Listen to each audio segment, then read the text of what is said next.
Do you swear to obey your husband in all things? If not, do you swear to divorce him? The voice of the mother-in-law-to-be echoed audibly in the holy ceremony. Looking at my soon-to-be husband, who was dressed in formal attire and waiting for my response with a shy expression, I felt a sense of despair about this marriage. My name is Emily. I lost my mom when I was young, and it's been just me and Dad ever since. Despite his busy work schedule, Dad did everything he could to make sure I wasn't lonely. During long vacations, he'd take me to various places to make memories. Whenever I'd start crying, missing Mom, he'd console me, tears in his own eyes. He is a kind dad. Dad was not good at cooking, and especially right after Mom passed, he'd often mess up meals and apologize to me. Wanting to support him, I started practicing cooking. At first, Dad watched me nervously as I handled fire, but it seems like my late mom's chef genes ran strongly in me, and I soon got good at it. Seeing my culinary skills, Dad happily handed the kitchen duties over to me. I started cooking for a likely exhausted Dad, which led me to develop an interest in baking. Now, as an adult, I work as a pastry chef. The job demands early mornings and late nights, but it's fulfilling. I met Raymond through my work. He's a delivery guy who brings supplies to my shop. At first, I didn't think much of him, but one day, he secretly slipped me his contact info. His bashful yet hopeful expression when he did that made my heart skip a beat. As we started communicating, we went out to various places. Raymond, sweating profusely, nervously proposed, "Will you marry me?" We became engaged. Raymond is indecisive. Even when buying a single piece of clothing, he'd say, "I can't decide which one's better," furrowing his brows. I actually like that about him. Some friends thought it was pitiable when hearing stories about Raymond, but to me, his constant disheveled state was endearing. However, after meeting Raymond's mother, I started to feel uneasy. Raymond was raised by a single parent. His folks divorced when he was young.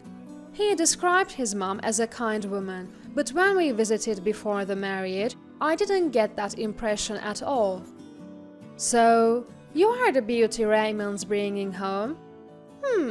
Well, it would be rude to say more." The first words from her were an insult. Raymond, probably tense at the meeting of his mother and girlfriend, didn't defend me. I didn't expect much from him, but the sudden insult from the mother-in-law-to-be was a bit of a shock. When she found out I was a pastry chef, she looked disgusted.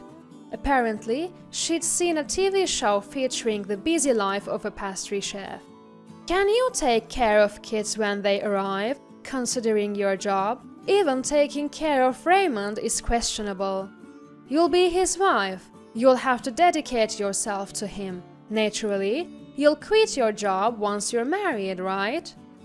Raymond lives alone and can handle household chores just fine. He keeps his place neat for a guy, so I don't need to quit my job just to take care of him. When we have kids, I plan on taking maternity leave and parental leave, but I'm not giving up my career as a pastry chef." When I told this to my future mother-in-law, she turned bright red. "You can't do that. You should quit your job and become a full-time housewife. The role of a wife is to maintain the home. Times have changed. If we have kids, I want them to see a mother who's passionate about her career." "My word!" My rebuttal ignited her rage, and we were practically at each other's throats. Raymond was visibly stressed out in between us, and in the end, when I left his family home, he offered to walk me out. We were silent on the way to the station. I like Raymond, but I had no confidence that I could get along with that mother-in-law. I was starting to think this marriage wouldn't work. Then Raymond spoke in a subdued voice. "I'm sorry, my mom's a single mom and she's always been on edge, just trying to protect me. She's stubborn but kind. I'll make sure to tell her about your good qualities." I had been about to say that the marriage was off, but his words silenced me. I remember how hard my own dad had worked as a single parent, and thought maybe she was acting that way because she truly cares for Raymond. "Don't worry about it. I'm sorry for fighting with your mom. Next time we meet, I'll try to get along with her." Raymond nodded happily at my words, and we said our goodbyes. We had planned to meet each other's parents on our next date. Raymond said he was nervous, but having met his mom once, I felt prepared. I doubted anything worse could happen when meeting parents. I patted Raymond's shoulder to encourage him, and we waved goodbye.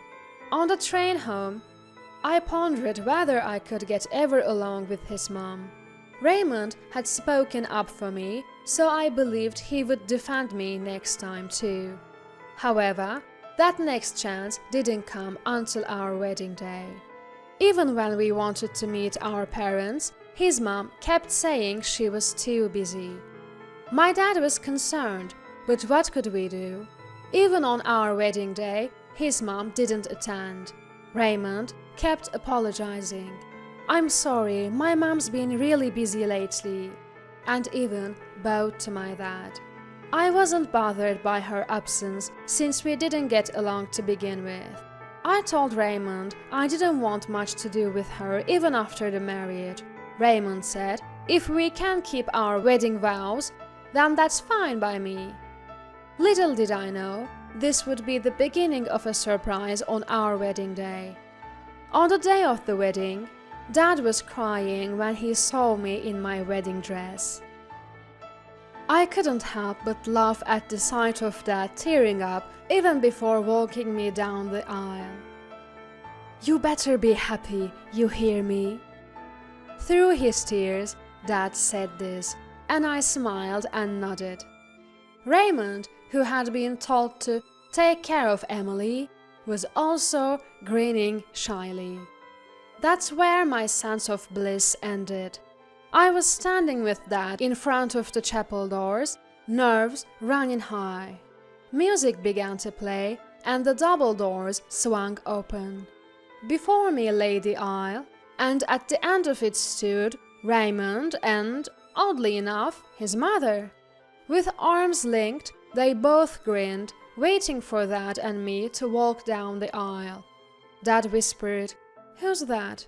in a confused voice, to which I frantically replied, "That's Raymond's mom." The event staff seemed flustered too, but Dad and I began our walk down the aisle.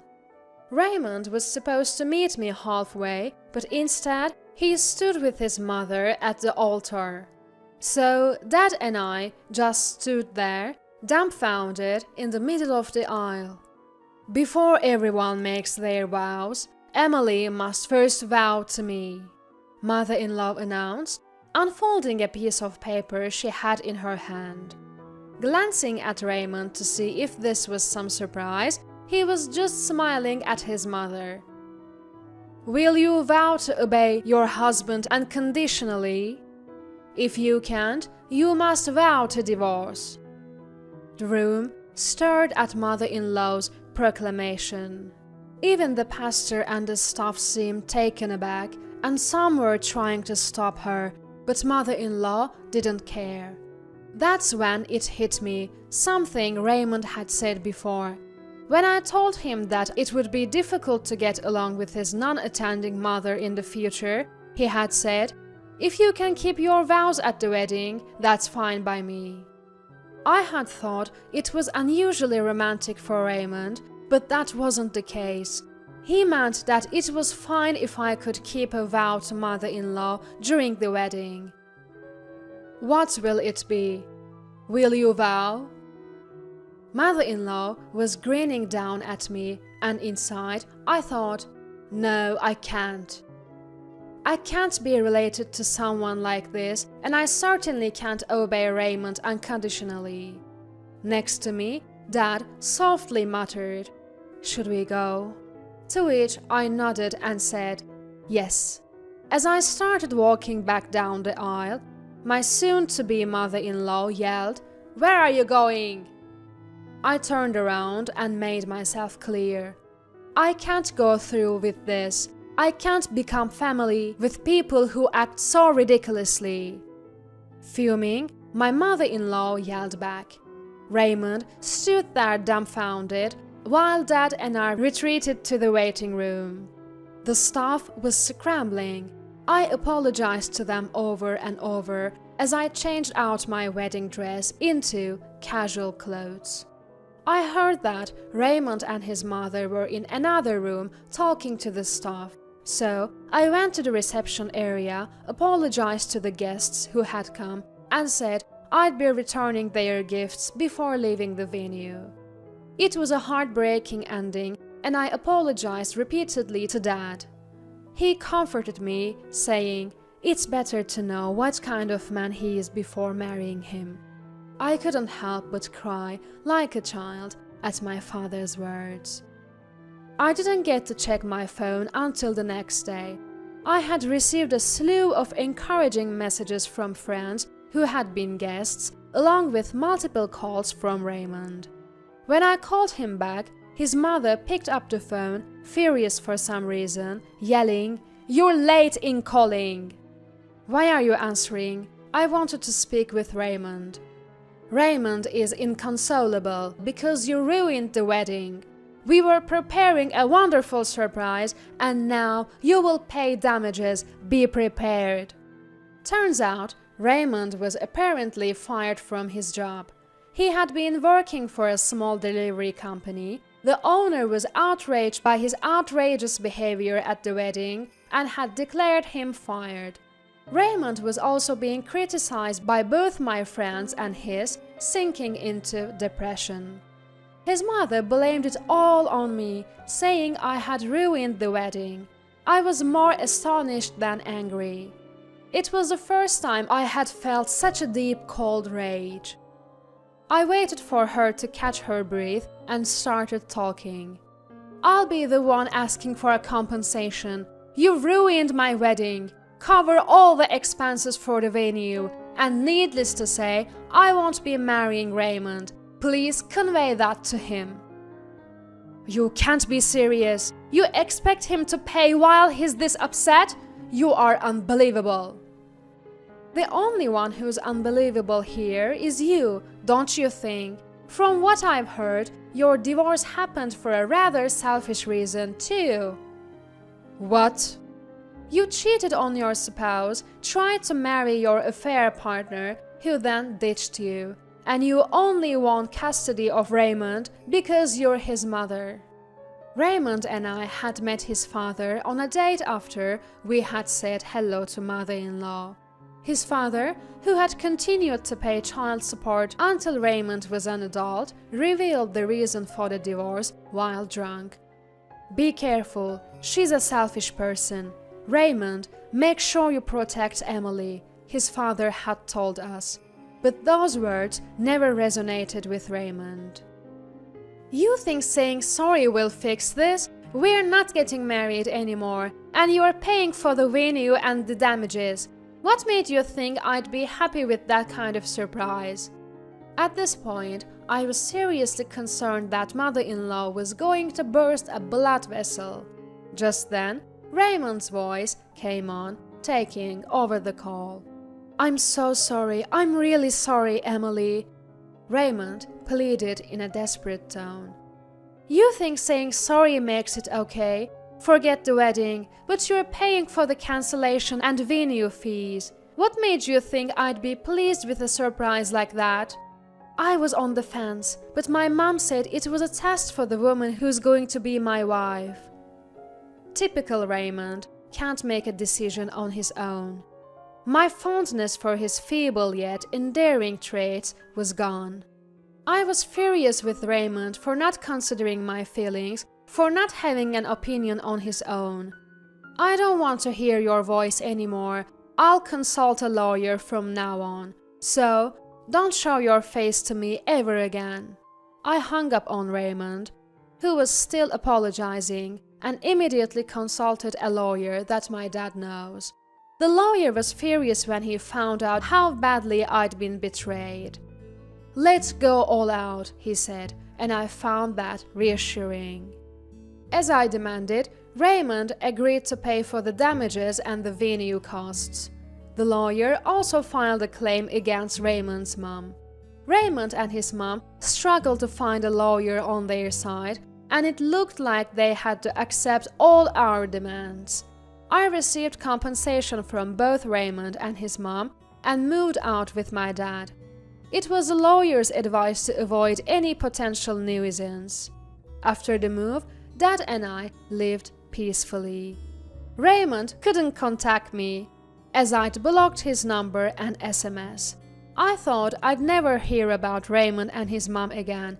However, a few years later, I ran into Raymond's dad at a shopping mall.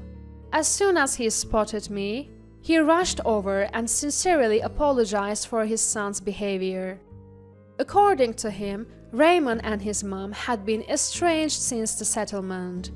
Apparently, Raymond went on a rampage at his parents' house, blaming mother-in-law for ruining the wedding.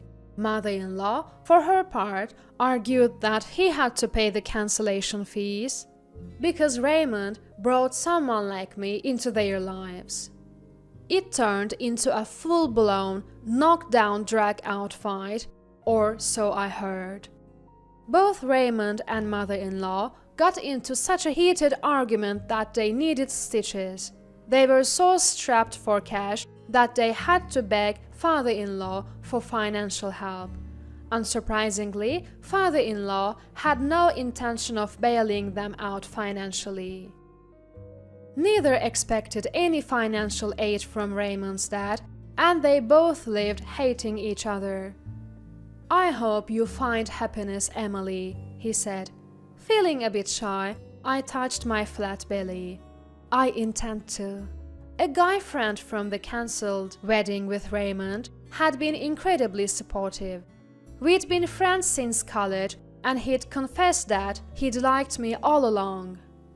Now, we're married. We didn't hold a ceremony as I'd had enough of weddings, but we did have wedding photos taken. Now, I'm pregnant. Raymond's dad genuinely wished for my happiness. When I report this to my husband, he assured me, "Don't worry, I'll take both you and our baby happy." Despite a terrible wedding experience, I found a new life of happiness, and I intend to protect this happiness.